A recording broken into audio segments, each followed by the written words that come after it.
Assalamualaikum warahmatullahi wabarakatuh. Perkenalkan, saya Hari Suprihandono, salah satu pengampu mata kuliah Biologi Dasar 2 di Universitas Erlangga. Pada kesempatan kali ini kita akan praktikum tentang biodiversitas morfologi hewan.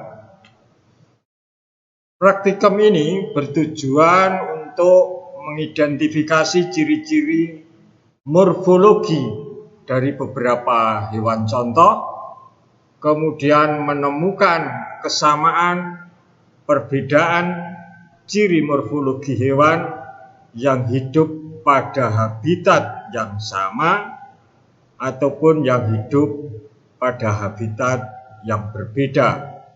Kemudian menemukan keanekaragaman ciri morfologi hewan yang hidup pada habitat yang sama dan antara hewan yang hidup pada habitat yang berbeda. Kompetensi yang diharapkan setelah praktikum ini, mahasiswa dapat mendeskripsikan ciri-ciri morfologi dari hewan yang telah diamati, kemudian membandingkan kesamaan dan perbedaan ciri morfologi yang hidup pada habitat yang sama ataupun antara habitat yang berbeda. Setelah itu tentunya dari praktikum tersebut mahasiswa dapat mengkomunikasikan tentang keanekaragaman ciri morfologi hewan yang berkaitan dengan adaptasi habitat yang berbeda.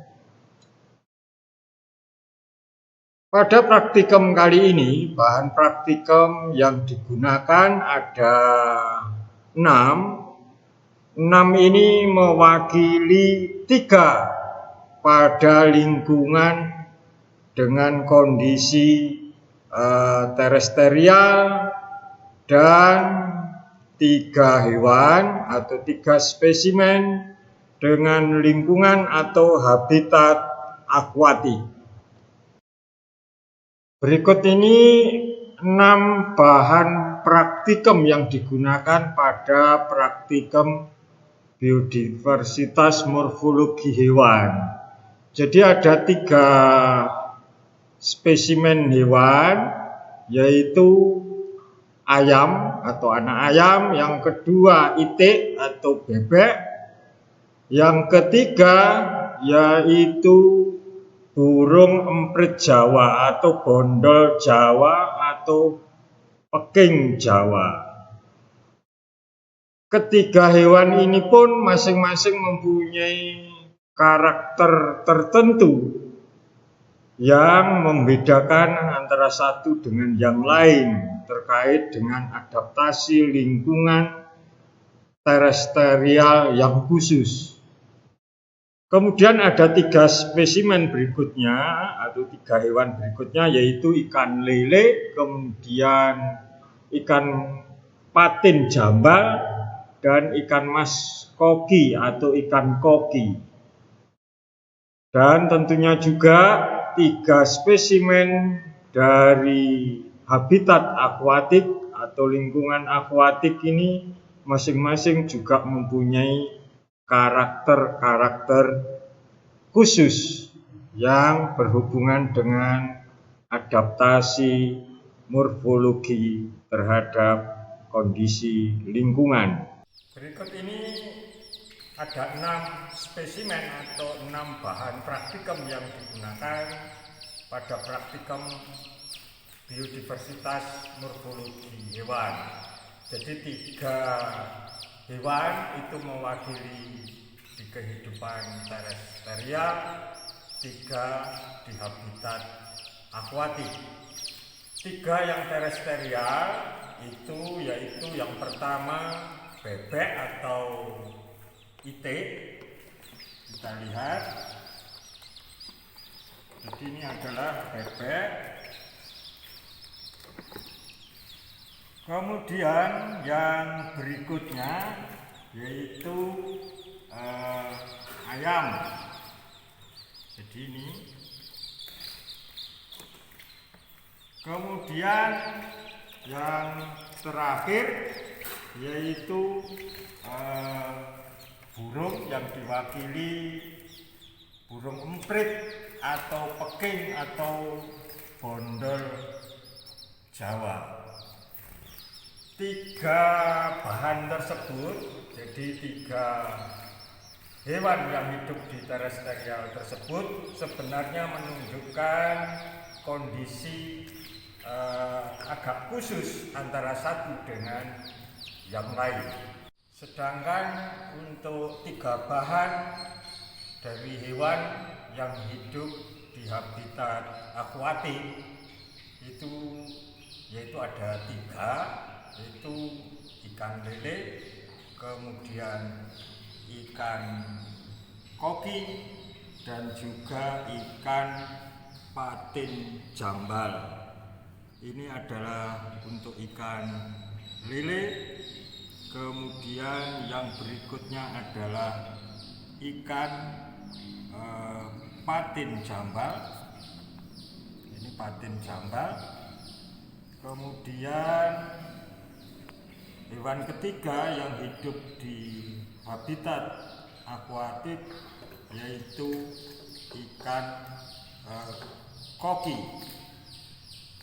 Masing-masing bahan tersebut mempunyai karakter sendiri yang berhubungan dengan adaptasi kondisi lingkungan akuatik masing-masing.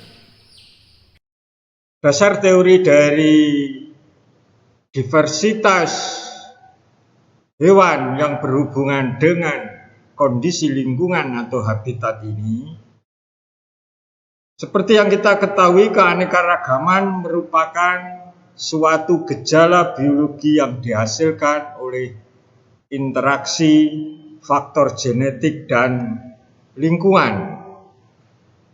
Keanekaragaman menyoroti aspek perbedaan dan kesamaan pada beberapa objek yang menjadi objek pengamatan. Kemudian, hewan memiliki cara yang unik atau cara yang khas untuk menyesuaikan diri dengan lingkungannya agar dapat bertahan hidup di lingkungan. Salah satu bentuk adaptasi adalah adaptasi morfologi. Tentunya bertahan hidup ini tidak semata-mata mampu hidup, tetapi mampu secara fisiologis, mampu bereproduksi, dan yang lain.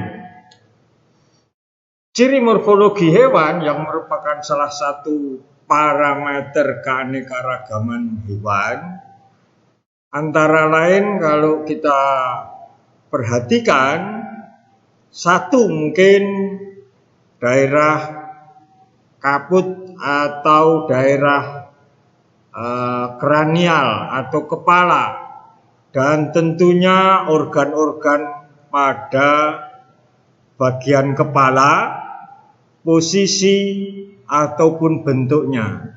Dan ini tentunya berkaitan dengan apakah organ penglihatan, mata, bagaimana apakah ada kelopak, ada membrana niktitan, kemudian pada organ telinga atau organ pendengaran, apakah terkait dengan daun telinga atau adanya membrana timpani, kemudian posisi, dan seterusnya. Kemudian yang berikutnya mulut dan letaknya, sehingga pada beberapa kelompok hewan, pada kelompok hewan akuatik ini letak mulut juga menunjukkan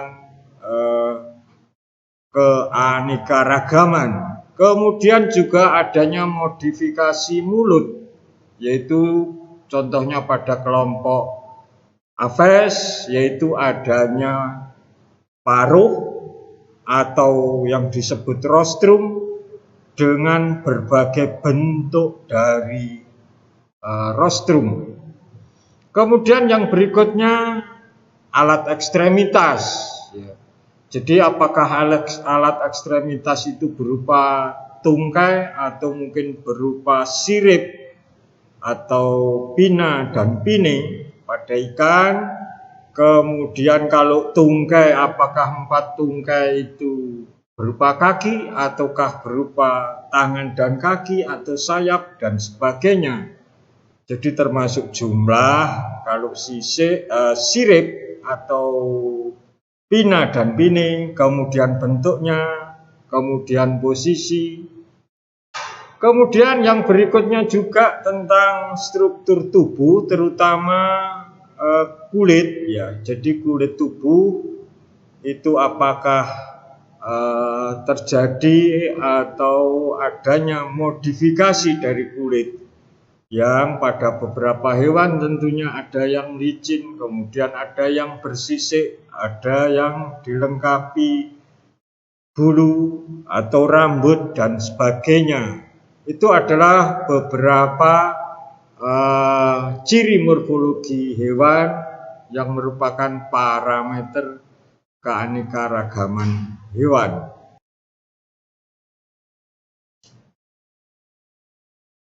Berikut ini adalah beberapa karakter morfologi pada hewan yang beradaptasi atau yang hidup di habitat akuatik.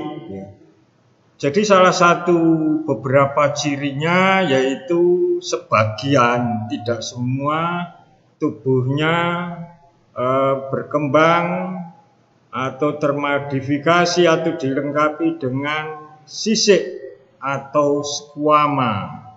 Kemudian bentuknya bisa di beberapa spesies atau kelompok genus itu struktur kepalanya ada yang kompres kiri kanan atau lateral, ada yang kompres dorsoventral. Kemudian ada beberapa hal yang perlu diperhatikan, yaitu adanya ekstremitas, yaitu sirip atau pina, atau kalau berpasangan atau ganda disebut pine.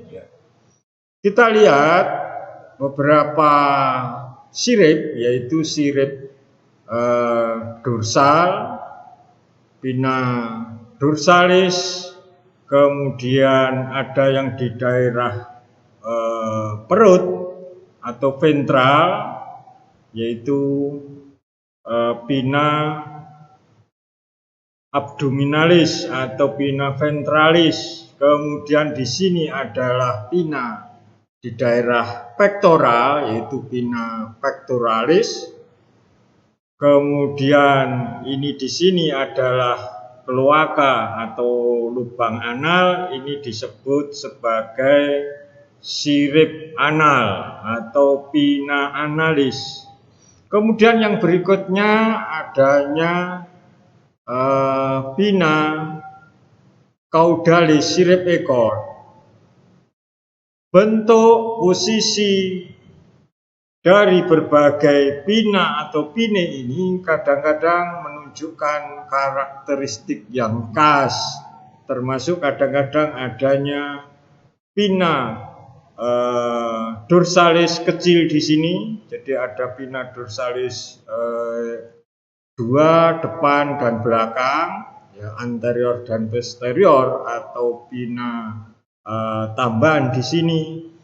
Kemudian ciri yang lain diantaranya adalah mata. Mata pada kelompok hewan akuatik ada yang kecil, ada yang besar, dan sebagainya, yang kadang-kadang berhubungan dengan kondisi lingkungan air yang jernih atau keruh, atau yang terang atau yang gelap, dan seterusnya. Kemudian adanya operculum atau penutup insang, yang di belakang mata itu. Jadi ini yang kadang-kadang posisi operculum itu menunjukkan kekasan. Juga diantaranya adalah bentuk mulut, juga posisi atau letak mulut terhadap mata, yaitu diantaranya adalah terminal, subterminal, inferior, dan superior. Jadi itu posisi mulut dari hewan akuatik terhadap mata. Berikutnya yaitu topografi burung atau hewan terestrial, salah satunya adalah kelompok Aves. Jadi tentunya yang dimaksud burung ini termasuk kelompok unggas. Jadi ada beberapa hal. Hal ini terkait mulai karakter-karakter morfologi di daerah paruh, kemudian bentuk kepala, kemudian ekstremitas, ya, sayap, kemudian ekstremitas posterior berupa kaki yang mempunyai karakter masing-masing, kemudian juga ekor karena ini mempunyai fungsi yang khas pada kelompok ini, kemudian tipe paruh yang merupakan perkembangan dari mulut, kemudian karakter dari kaki dan digitinya atau jari-jarinya, juga valvula atau kuku yang kadang-kadang membentuk cakar.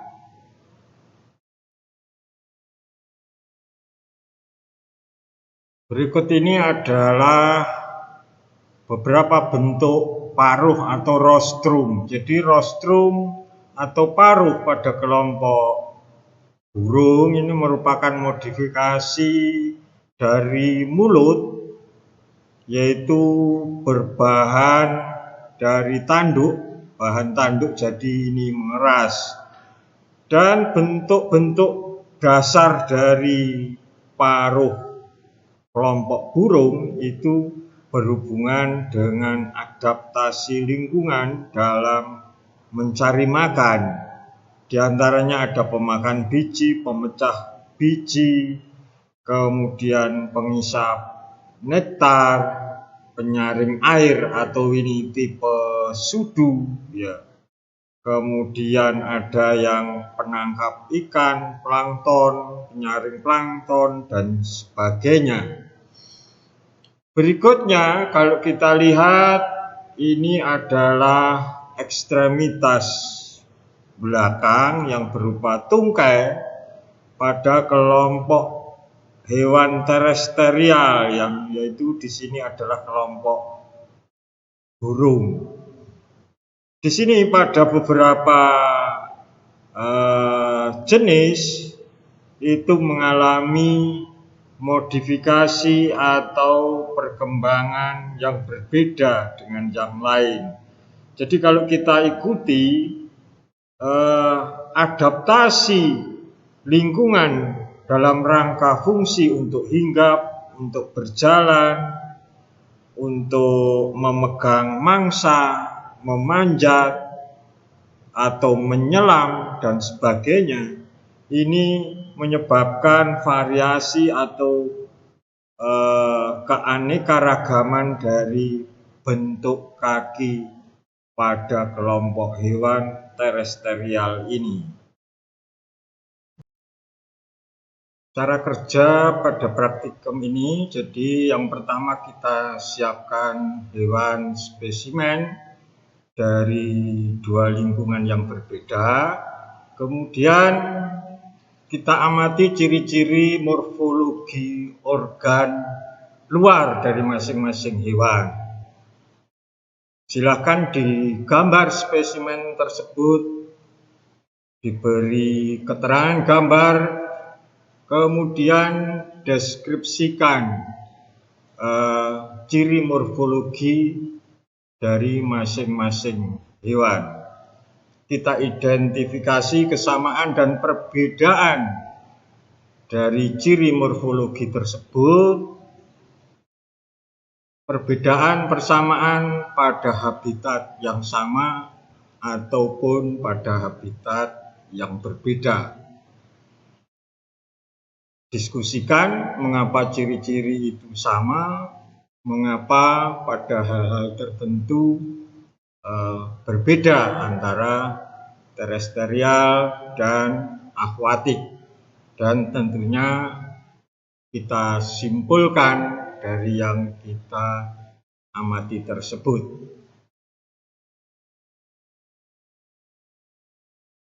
Sekarang kita lihat untuk hewan atau bahan praktikum yang hidup di lingkungan terestrial atau di daratan, dan tentunya masing-masing beradaptasi dengan kondisi terestrial yang khusus. Ya. Kita lihat itik atau bebek.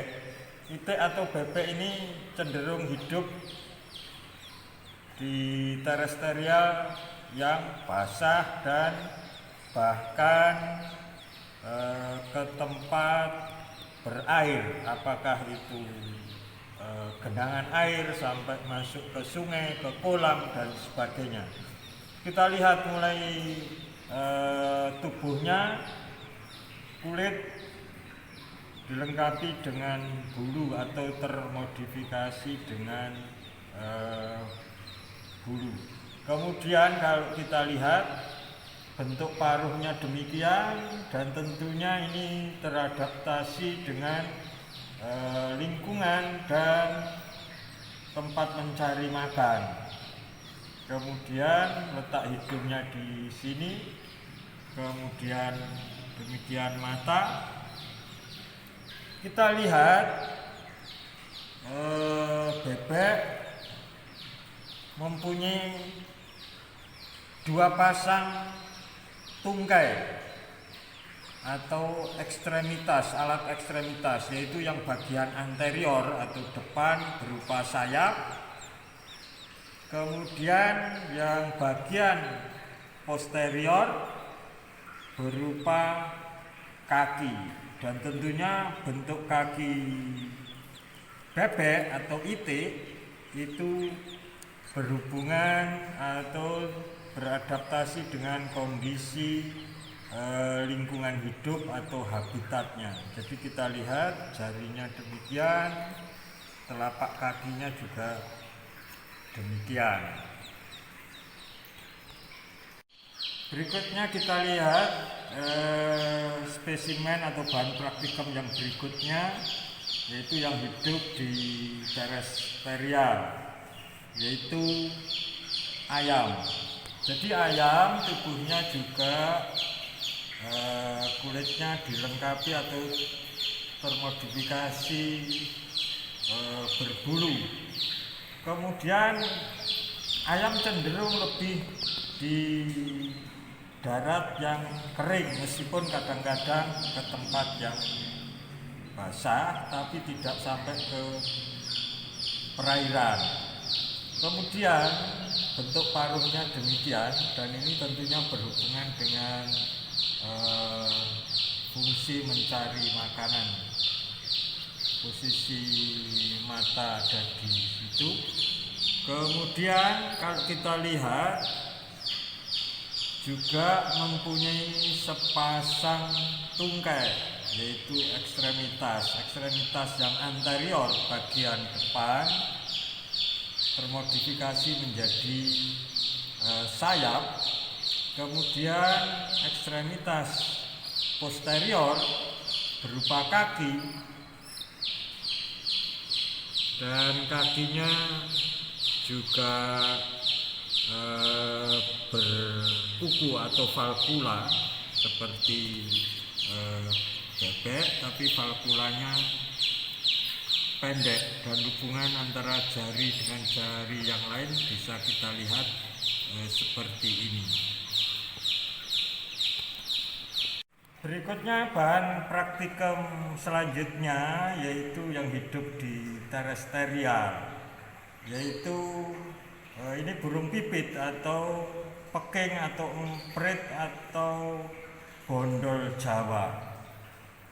Ini tubuhnya juga dilengkapi dengan bulu atau termodifikasi kulitnya mempunyai bulu. Kemudian kalau kita lihat dari depan bentuk paruhnya demikian, dan tentunya ini berkaitan dengan adaptasi lingkungan, adaptasi mencari makan. Kita lihat posisi mata ada di sebelah situ. Kemudian kalau kita lihat burung pipit atau bondol Jawa ini mempunyai dua pasang tungkai atau alat ekstremitas. Yang anterior berupa sayap, dan tentunya sayap ini cukup panjang, helaian dari barbel barbule dari. Jadi barbel di sini bagian dari sayap, bukan barbel dalam arti sungut.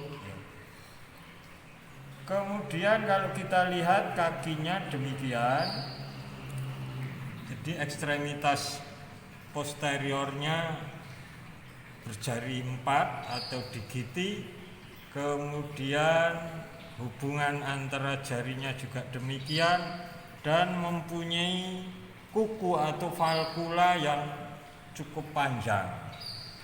Dan tentunya semua ini berkaitan dengan adaptasi lingkungan dari hewan ini. Yang ini selain berada di darat, di tempat yang cenderung kering, juga bertengger di pohon dalam hal kehidupan sehari-hari, apakah itu bereproduksi, kemudian mencari makan, dan aktivitas harian yang lain, dan juga dalam rangka berpindah tempat.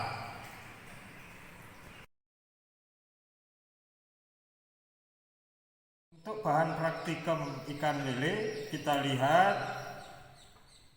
mempunyai kepala bentuknya pipih dorsoventral, jadi atas bawah bentuknya pipih.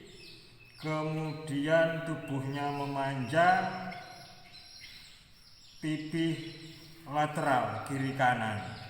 Tubuhnya licin, tidak bersisik. Sekarang kita lihat di daerah kepala atau sepal, itu mulutnya berada di depan ini, kemudian dilengkapi dengan barbel atau sungut sebanyak 4 pasang, 8 buah. Jadi 1, 2 ini satu pasang berada di dorsal dari kepala, kemudian ada sepasang kiri kanan dari mulut, kemudian ada 2 pasang itu berada di ventral dari mulut. Jadi ada 2 pasang atau 4 buah barbel. Ikan lele mempunyai mata yang relatif kecil, jadi posisinya di sini. Kemudian di dekat barbel ini ada lubang hidung. Kemudian kepalanya atau sepalnya kalau kita amati itu mengeras. Lele hidup pada habitat akuatik dengan kondisi lingkungan, biasanya di kolam, di rawa, di perairan yang kadang-kadang cenderung keruh dan berlumpur. Kemudian aktivitasnya cenderung pada malam hari. Di antaranya beradaptasi dengan tubuhnya yang licin, tidak bersisik, kemudian dilengkapi barbel, kemudian operculum yang berada di bawah ini dan cukup terlindungi. Kemudian kalau kita lihat, ikan lele mempunyai beberapa sirip atau pina. Pina itu kalau tunggal, kemudian kalau ganda atau sepasang disebut pine. Kita lihat mulai yang paling daerah kranial atau daerah depan kepala, yaitu ini adalah sirip dada atau sirip pectoralis, sirip pektoral sepasang, dan pada lele termodifikasi atau berkembang menjadi patil, yaitu mengeras dan tajam. Kemudian ikan lele mempunyai sirip punggung atau pina dorsalis yang cukup panjang dari belakang sepal atau kepala sampai hampir menyentuh sirip ekor atau caudalis. Kemudian sepasang sirip abdominalis. Kemudian ini adalah kloaka atau analisnya, porusnya. Di belakangnya ini adalah pina atau sirip analis yang memanjang dari belakang kloaka hingga menyentuh ke sirip ekor atau pina caudalis yang tidak bercabang.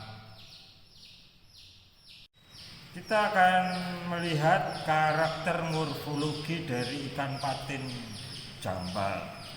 Ikan patin jambal cenderung hidup di perairan yang lebih jernih, dan tentunya ada beberapa perbedaan dari dua spesimen akuatik yang lain.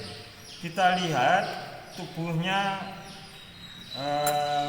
pipih juga memanjang dan kiri kanan. Kemudian kepala tidak sepipih pada ikan lele, juga mengeras. Pada ikan patin jambal tidak dilengkapi sisik atau squama. Tubuhnya licin tetapi tidak selicin daripada ikan lele. Kemudian kalau kita lihat di daerah kepala dilengkapi dengan barbe atau sungut. Tetapi pada ikan patin jambal ini hanya mempunyai sepasang barbe. Kemudian mulutnya seperti ini, kita lihat. Jadi ini barbenya kecil, mulutnya di daerah sini. Kemudian mata relatif cukup besar dibanding kepala. Kemudian kita lihat operculum posisinya di sini. Dan sekarang kita akan membandingkan dan mengamati dari sirip atau pina dan pine dari patin jambal. Jadi patin jambal itu mempunyai sirip dorsal punggung satu dan pendek, tidak memanjang, dan ini mengeras kalau kita lihat. Jadi ini mengeras. Kemudian ada sepasang sirip pectoralis kiri kanan. Kemudian ada sepasang sirip di daerah perut atau ventral atau abdominal di sini. Kemudian ada sirip analis di belakang anal, ini ke arah belakang memanjang. Kemudian mempunyai sirip ekor yang bercabang. Nah, salah satu keistimewaan atau kekhususan dari patin ini mempunyai sirip tambahan. Jadi posisinya antara sirip dorsal dan sirip kaudal atau ekor. Dan tentunya sirip ini juga mempunyai fungsi terkait dengan adaptasi lingkungan akuatik dari patin tersebut atau patin jambal. Berikutnya kita akan melihat karakter morfologi dari ikan mas koki. Ikan mas koki ini tubuhnya cenderung pipih kompres tegak, artinya tegak terhadap kiri kanan, termasuk kepalanya cenderung kompres tegak. Kemudian tubuhnya dilengkapi oleh sisik atau sekuama yang relatif kecil, tetapi ini dilengkapi oleh sekuama atau sisik. Kemudian kalau kita lihat dari daerah kepala atau daerah kranial, jadi letak mulutnya di sini dan sifat mulutnya protaktil, jadi bisa disembul-sembulkan. Kemudian ada sepasang barbe tapi sangat pendek, jadi sangat pendek sekali. Jadi hidupnya ikan koki ini berada di air yang cenderung jernih. Kemudian jadi ini posisi mulut, kemudian mata relatif besar, kemudian ini operculum, kalau kita lihat posisinya ada di sini. Nah, ini operculum. Kemudian kita lihat berikutnya, jadi ini juga ada perbedaan dibanding dua spesimen yang lain. Berikutnya akan kita lihat tentang sirip atau pina dan pine. Jadi cenderung pada ikan koki atau ikan mas koki ini mempunyai sirip yang berumbai-rumbai, ya. Jadi berumbai-rumbai, dan ini memang ada pengerasan di sini yang paling depan, dan ini memanjang tetapi tidak sampai menyentuh, dan itu tunggal. Berikutnya kita lihat ini sirip pektoral. Ini kita lihat cenderung lebih lunak, tapi ini juga kalau dikembangkan ini berumbai-rumbai, ada sepasang kiri kanan. Kemudian sirip di daerah ventral atau daerah perut atau abdominal ada sepasang juga, kalau ini bisa dikembangkan.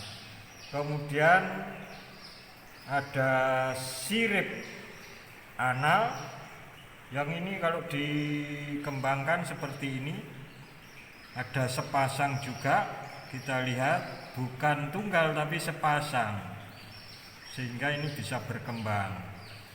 Kemudian yang berikutnya sirip ekor atau kaudal, bentuknya seperti ini, kita lihat. Jadi membentuk seperti melingkari dari ekor ini. Jadi dari, kalau kita lihat dari ventral ke arah samping sampai ke dorsal ini. Kemudian di samping sebelah kanan juga demikian. Perlu diketahui ikan mas koki yang sekarang itu merupakan hasil persilangan yang sudah berkali-kali, sehingga ada variasi persilangan genetik, sehingga ada variasi morfologi yang sangat beragam. Jadi diversitas morfologi pada ikan mas koki ini sangat beragam, tetapi kehidupannya lebih kepada di air jernih.